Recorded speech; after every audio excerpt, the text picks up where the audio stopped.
SCP-290, the Picasso machine. Object Class, Safe. Special Containment Procedures. SCP-290 is to be held in a 5 meters by 5 meters by 5 meter cell at Site 19. Personnel are forbidden from interacting with SCP-290, except during an approved testing procedure, and any personnel who attempt to do so must be terminated with any force necessary. During any interaction with SCP-290, 3 guards with full knowledge of the object must flank the object's aperture. Anyone, other than Class D personnel, attempting to enter, must be removed from the object's cell. Subjects who undergo reconfiguration are terminated at the conclusion of experimentation. Description: SCP-290 is a hollow metallic sphere 3 meters in diameter, with a circular opening of diameter 90 centimeters cut into one side. This sphere is welded to 4 metal posts 50 centimeters in height. Scans have shown that SCP-290 is composed of a combination of aluminium and data expunged, many of which do not match any known atomic structure. All attempts to take samples of the metal for more detailed analysis have failed. The external temperature of the sphere remains constant at 318 Kelvin, 45 degrees Celsius, regardless of the ambient conditions. As no power source for the device has been found, how it maintains this temperature is as yet unknown. Researchers have noted that personnel appear to display slightly elevated curiosity about SCP-290's function, although whether this is evidence of a psychological effect or simply due to its abnormality is not known. Should a subject enter SCP-290 through the circular opening, the aperture will shrink rapidly, rendering the inside section inaccessible. After 5 to 20 minutes, the aperture will reopen. No sound can be heard emanating from SCP-290 during this period. Subjects emerge from this process alive, conscious, albeit often in a state of extreme distress, but with their anatomy significantly altered. Limbs, facial features, and, redacted, appear to be relocated randomly, yet without losing functionality. Fingers and toes are often removed from the hands and feet, and eyes rarely remain in a configuration lending itself to binocular vision.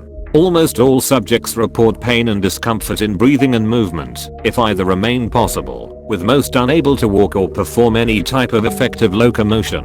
Autopsies performed on afflicted subjects reveal that a similar reconfiguration occurs internally, with organ placement changed, and blood vessels/nerves lengthened to fit the new arrangement. Evidence of severe internal bleeding and hemorrhage of other bodily fluids is often present, although subjects display none of the connected symptoms on retrieval from SCP-290, and no subject has died as a direct result of exposure to the object. Subjects' bones show evidence of large-scale fracturing, but also rapid healing, ostensibly a part of the modification process. Subjects remain conscious throughout the reconfiguration. See Addendum 290 1 for details.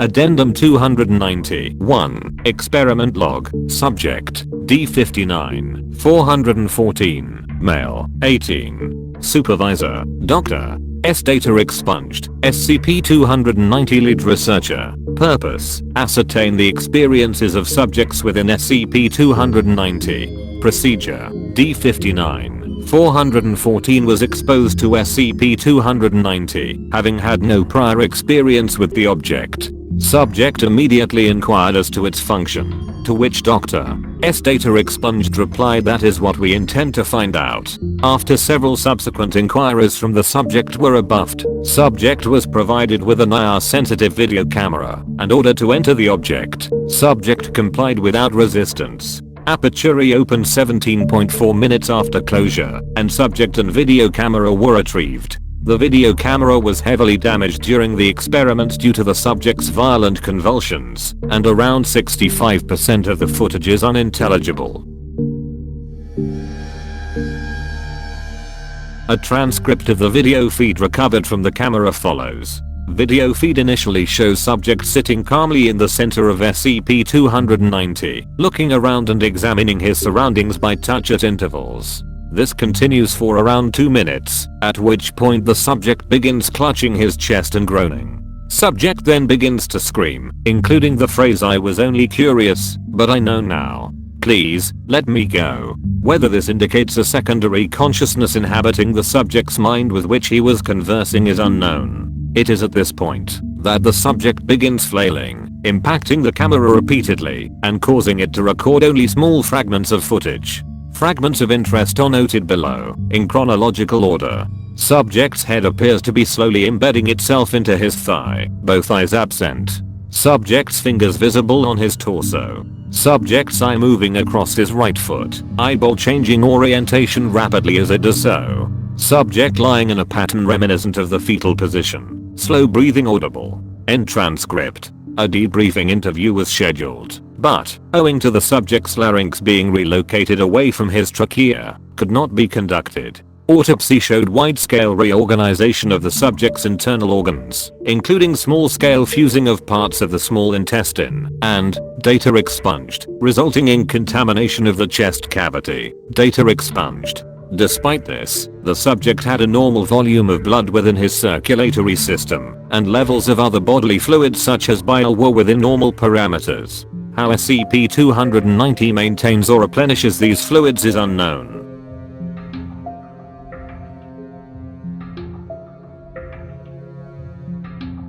End of file.